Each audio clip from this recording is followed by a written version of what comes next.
मित्रों, तो वेदों के मंत्रों का सही और सटीक अर्थ जानने के लिए हमारे YouTube चैनल को लाइक और सब्सक्राइब जरूर करें। अगर आपको कोई भी प्रश्न पूछना हो तो नीचे कमेंट बॉक्स पे जाके आप अपना प्रश्न भी पूछ सकते हैं। आपके प्रश्नों का उत्तर जरूर दिया जाएगा। हमने डिस्क्रिप्शन में अपने वेबसाइट भी दे दी हुई है, तो वेबसाइट में जाके सभी पुस्तकों की सूची भी देख सकते हैं। वहाँ पे ज़्यादा जानकारी आपको मिल जाएगी वेदों की।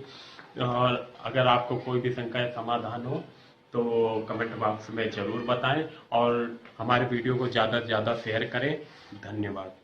ॐ यो असौ आदित्ये पुरुषः सो असौ अहम् ॐ खं ब्रह्म।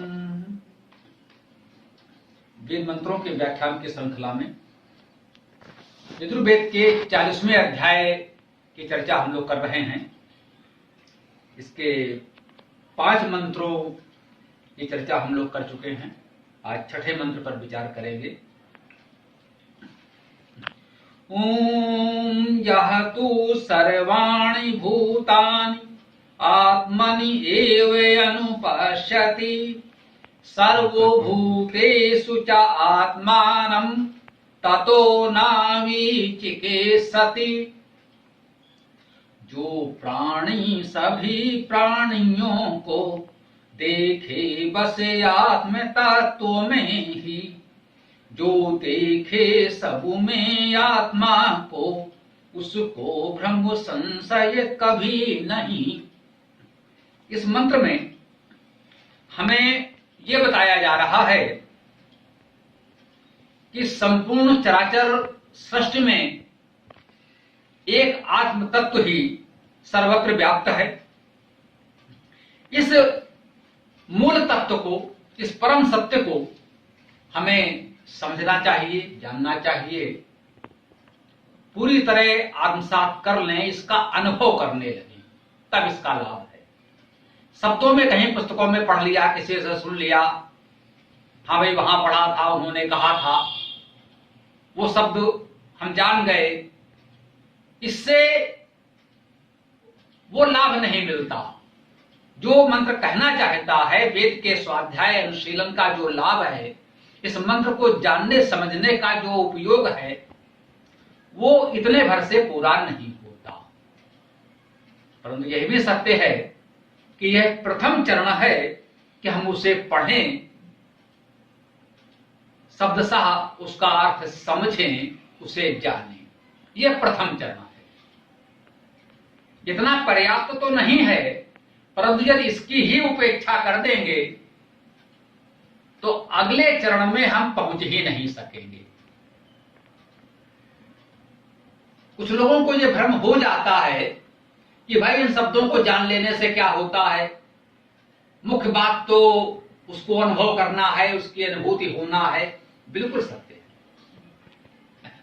यदि हम उसको आत्मसात नहीं कर पाते, उसकी अनुभूति नहीं कर पाते, तो जीवन में उसका विशेष उपयोग नहीं होता। वो केवल एक साधारण सी सूचना, एक जानकारी हमारे पास होती है, और कभी कभी हम उसे रटे हुए शब्दों में यहां वहां दोहराते ही रहते हैं। हम जानते हैं, हमने पढ़ा है, हमने सुना है, परंतु वास्तव में वो हमारे जीवन में आ नहीं पाता है। तो ये तो सत्य है कि उसकी अनुभूत होनी चाहिए। वो अनुभूत कैसे हो, वो अनुभूत हो तो हमें क्या अनुभव होगा, हमारे जीवन में क्या परिवर्तन आना चाहिए, यही बात इस मंत्र में बताई गई है। यही इसमें महत्वपूर्ण है। हम वेद में सर्वत्र देखते हैं, इस अध्याय में, ओम स्तुति में हम विशेष रूप से देखते आ रहे हैं कि इसमें ईश्वर के शुद्ध स्वरूप का और उसकी सर्वव्यापकता का सुंदर वर्णन किया जा रहा है। प्रथम सूक्त में उस भाव को स्पष्ट करते हुए इस द्वितीय सूक्त के प्रारंभ में आज जो मंत्र हम चर्चा कर रहे हैं, उसमें ही बताया जा रहा है कि यह तु सर्वाणि भूतान। यह माने जो, तू, तो हिंदी में भी हम लोग बोलते हैं। सर्वाणि माने सभी, भूतानि माने भूतों को। भूतों से क्या आशय है? भू माने होना, और भूत माने जो हुआ है, जो हो चुका है, वो भूत है। कुछ बाबा जी लोग भूत उतारते हैं, कुछ क्लाइंट फंसाने हैं, उन्हें ठगना है, लूटना है, किसी को कोई किसी तरह का कष्ट है तो बोले ये भूत की कोई बाधा है, भूत है, चुड़ैल है, प्रेत है, तो बाबा जी भूत उतार देंगे। उसके लिए बाबा जी को तमाम सामग्री और दक्षिणा देनी पड़ेगी और बहुत कुछ करना पड़ेगा। बाबा जी कुछ ना कुछ उटपटांग हरकतें करेंगे पूजा पाठ के नाम पर, कुछ मूर्खतापूर्ण उछल कूद करेंगे, कुछ मनोवैज्ञानिक प्रभाव डालेंगे, कुछ विशेष रासायनिक तत्व को आग में जलाकर जहरीला धुआं छोड़ेंगे, जिससे आसपास बैठे हुए लोगों को, विशेष रूप से जिसको कष्ट बताया जा रहा है, उसके मन मस्तिष्क पर कुछ प्रभाव पड़ेगा, वो उसकी बोध की शक्ति कुछ कम होगी, उसके मन पर कुछ नियंत्रण करने के प्रयास होंगे और दिखाया जाएगा कि देखो भाई अब इसका भूत हमने उतार दिया है। हमने कहा ऐसे बाबा जी को लेकर आओ, हम उनके भूत उतारने का भी भूत उतार देंगे। उनको जो भूत उतारने का भूत चढ़ा है, हम उनका ये भूत भी उतार देंगे इसी तरीके से। जो हथकंडा वो अपनाते हैं, इसी तरीके से हम उनके भूत उतारने का भी भूत उतार सकते हैं। तो जो वेद को पढ़ते समझते जानते हैं, वो उसके वास्तविक अर्थ को समझते हैं। उन्हें कोई भूत उतारने के नाम पर ठग नहीं पाएगा, ऐसा नहीं होना चाहिए। हमें ये विवेक तो जागृत होना ही चाहिए कि अंधविश्वासों से फंसने से बच सकें, तभी वेद से जुड़ने का लाभ है। कहता है यह तो सर्वाणि भूतानि, जो तो सभी भूतों को, जो कुछ भी हुआ है, हो चुका है, वो सब भूत है। भूत माने हो गया, हो चुका। हम सब लोग जो चराचर सृष्टि उत्पन्न हो चुकी है, वो सब भूत है। जो इस समय वर्तमान है वो भी, जो अब वर्तमान नहीं रहा वो भी।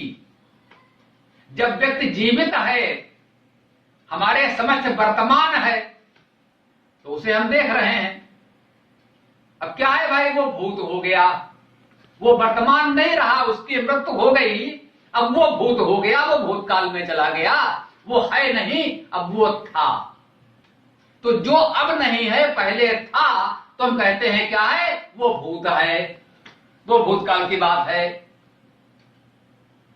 वो अब है ही नहीं, कभी था, तो अब वो कुछ नहीं कहीं आ सकता, अब वो कहीं कुछ नहीं कर सकता, क्योंकि अब वो नहीं रहा।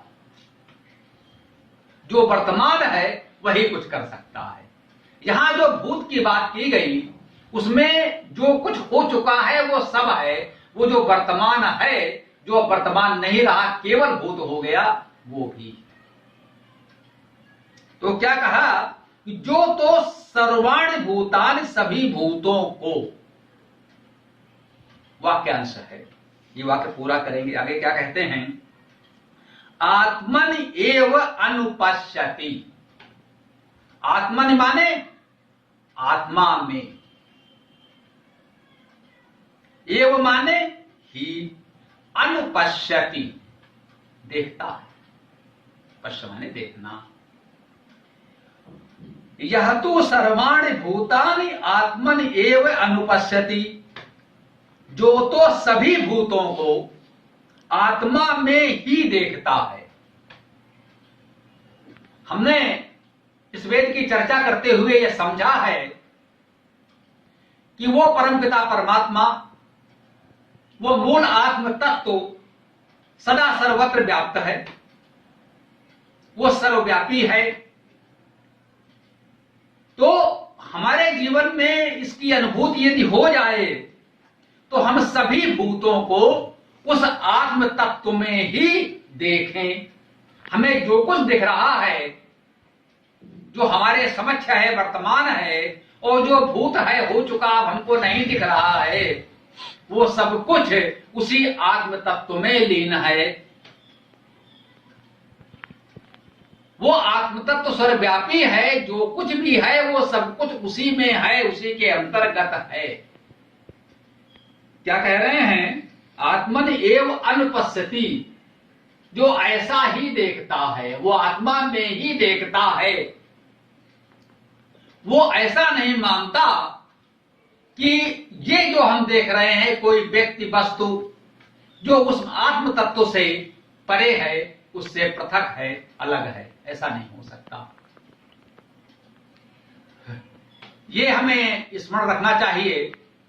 पहले भी चर्चा की है, आगे भी करेंगे जब भी कोई बात आएगी, कि वेद में आत्मा और परमात्मा एक ही हैं, अलग नहीं है। कहीं भी आत्मा और परमात्मा नहीं कहा गया। आत्मा और परमात्मा में कभी कोई अंतर नहीं माना गया। जो कुछ है वो एक तत्व है।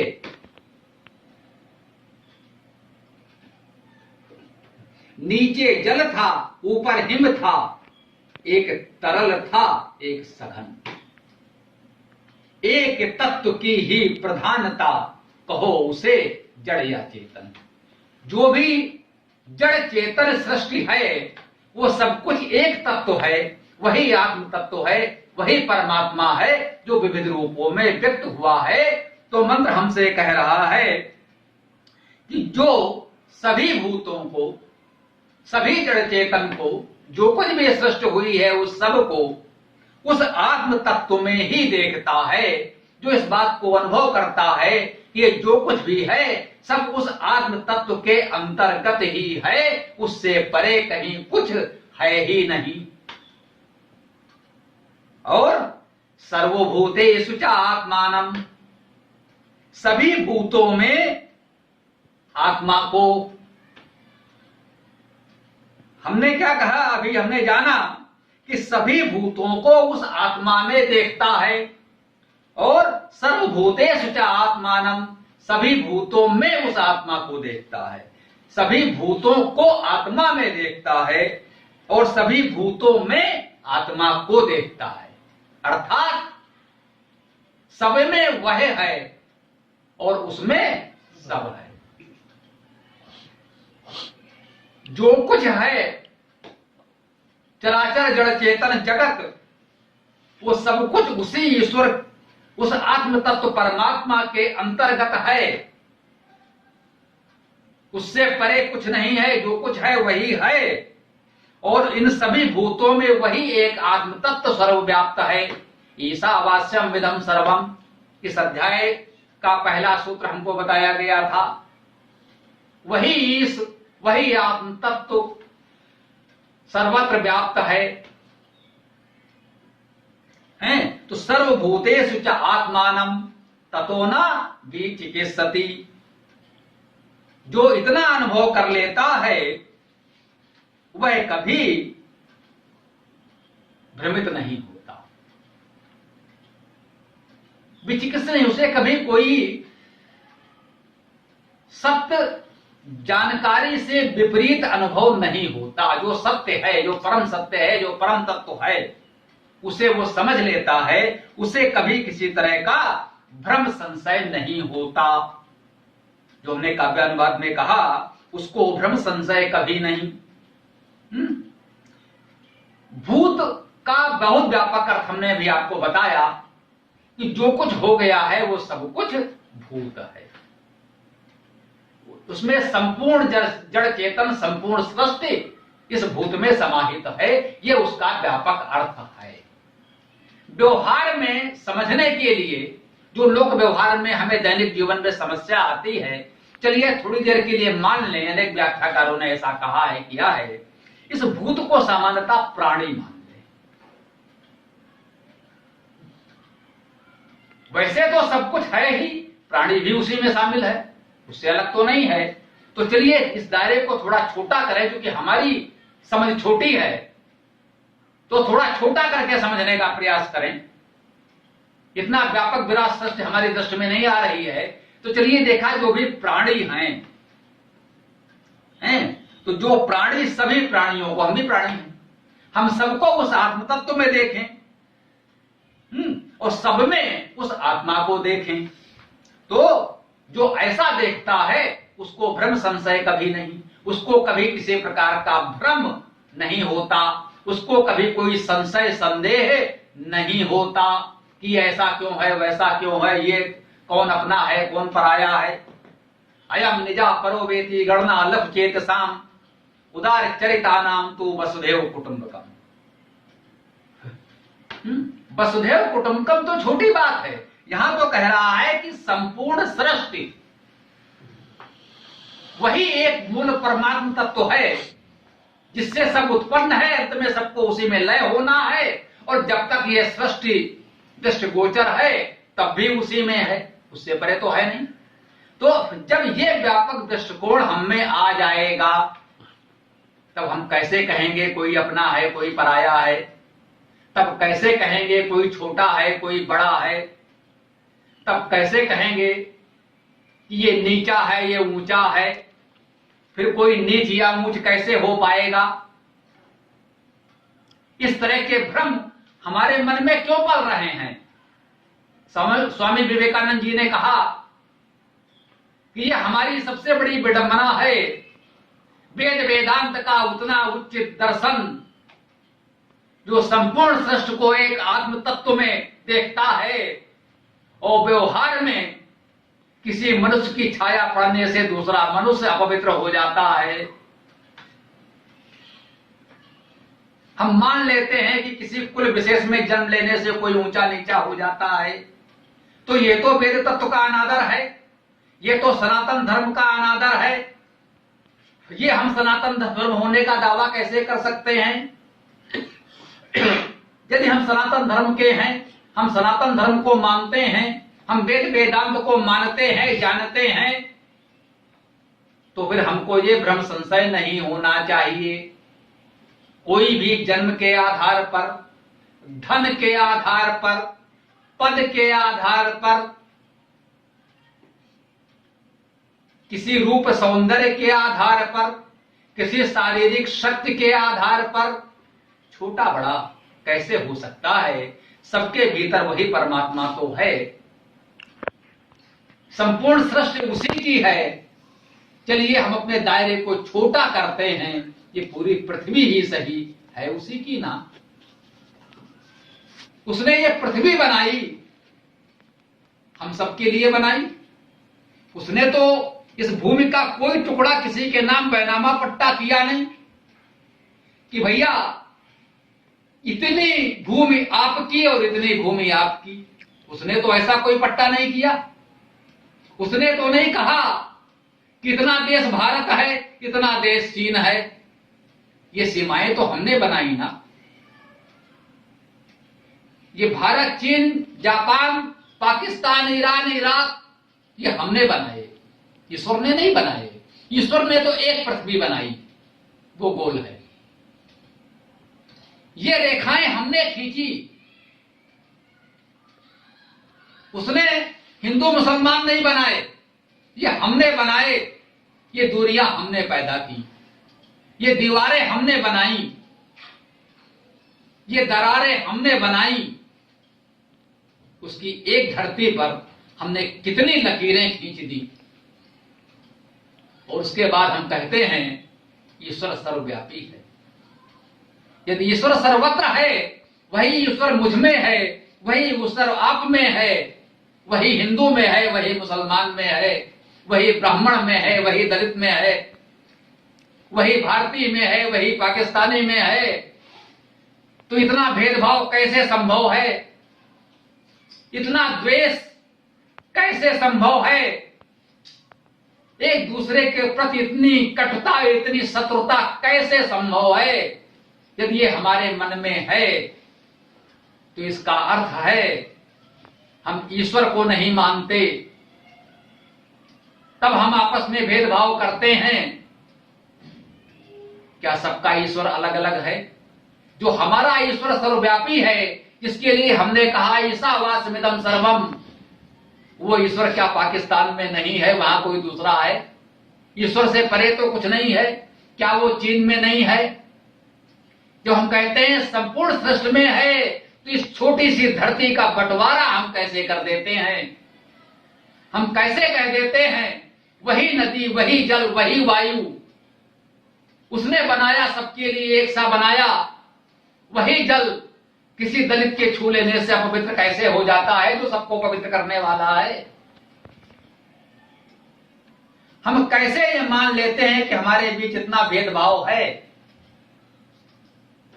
इस बात को सोचते हुए हम कैसे कहते हैं कि हम उस सत्य सनातन वैदिक धर्म के अनुयायी हैं, जो ईश्वर को सर्वव्यापी मानता है, जो सब में उस इस तत्व को देखता है, जो उस आत्म तत्व में सबको समाहित मानता है।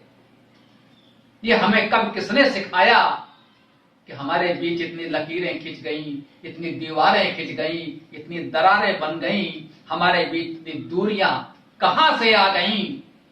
इस मंत्र ने हमको यही बताया कि यदि हम ये अनुभव कर सकें कि सब कुछ उस आत्म तत्व में है और वही आत्म तत्व सभी में है, तो ऐसे व्यक्ति को कभी कोई भ्रम संशय नहीं होगा। अगर हमें भ्रम संशय से मुक्ति पानी है तो वेद विद्या को हमें स्वतः पढ़ना चाहिए। कि ढोंगी बाबा अपने धर्म की दुकान चलाने के लिए वेद जैसे पवित्र ग्रंथ का भी अनर्थ करते हैं। अपनी बात उसमें ठूस कर हमें अनुचित बातें बताने का प्रयास करते हैं। थोड़े से विवेक से हम स्वयं देखें और समझें कि वेद हमको क्या कहता है। इसीलिए हमारा निवेदन होता है, कृपया वेद को स्वयं पढ़ें। दूसरे का किया हुआ अर्थ नहीं, मूल वेद को पढ़ें। वो बहुत कठिन नहीं है। अब हमने आपके लिए शब्दकोश भी दे दिया, धातुकोश भी दे दिया, व्याकरण भी दे दी, जो सरलता से पढ़ी जा सकती है, बहुत कठिन नहीं है। अब आपको घर बार छोड़कर 12 वर्षों तक तथाकथित ब्रह्मचारी होकर किसी गुरुकुल में पढ़ने की आवश्यकता नहीं रही। दैनिक जीवन के सभी कार्य करते हुए बहुत सरलता से आप वेद के सत्य अर्थ को समझ सकते हैं। स्वयं समझिए। थोड़ा सा विवेक जागृत हो जाए तो जो अर्थ लोगों ने किए हैं, जो छपे हुए मिल रहे हैं, उनमें भी आपको पता चल जाएगा इसमें कितना वेद का है और कितना बाबा जी के घर का है। कितनी मिलावट उन्होंने खुद कर रखी है वो स्पष्ट आपको दिखने लगेगा। थोड़ा सा आंखें खोलकर उसको देखने का प्रयास करें तो बात हमारी इस मंत्र की मूल संदेश यही है कि जब वो परमात्मा, वो परम चेतन सत्ता आत्म तत्व सर्वत्र व्याप्त है, सभी भूतों में, संपूर्ण सृष्टि में, सभी प्राणियों में वही व्याप्त है और उसी में सब कुछ समाहित है, तो हम सब एक हैं। हम में कहीं कोई भेदभाव नहीं हो सकता, हम में कोई अलगाव नहीं हो सकता, हम में कोई दूरी नहीं हो सकती, द्वेष और शत्रुता तो संभव ही नहीं है। इसी में हमने वेद में, इस वेदायन में भी संकलित है, हमने पढ़ा है। हम सबको मित्र भाव से देखें, हम सब में मित्रता का भाव रखें। अगर हमें ये जानकारी हो जाए, इस बात की अनुभूति हो जाए कि वो सब कुछ एक ही तत्व है, हम भी वही हैं, तुम भी वही हो, सब कुछ वही है, तो हम अपने आप एक हो जाएंगे। हमारे आपके बीच कहीं कोई दूरी, कहीं कोई भेदभाव, कहीं कोई द्वेष भाव संभव ही नहीं हो पाएगा। आइए हम सब मंत्र एक साथ बोलेंगे।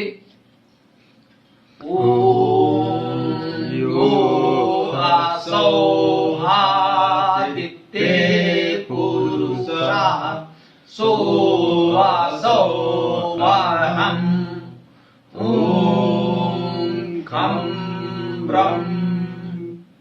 नमस्कार मित्रों, पूरा वीडियो देखने के लिए आपका बहुत बहुत धन्यवाद। अगर आपको वेदों के विषय में और अधिक जानकारी प्राप्त करनी हो तो हमारे चैनल को लाइक सब्सक्राइब करना ना भूलें और ज्यादा से ज्यादा इसको शेयर करें ताकि वेदों के विषय में जानकारी और लोगों तक पहुंचे। अगर आपको और अधिक जानकारी चाहिए हो तो डिस्क्रिप्शन में हमने अपना मोबाइल नंबर और वेबसाइट और ईमेल आईडी दे दी हुई है। अगर किसी भी विषय में आपको ज्यादा जानकारी प्राप्त करनी हो या कुछ सवाल जवाब करना हो तो उसमें आप अपना सवाल जवाब भेज सकते हैं। धन्यवाद।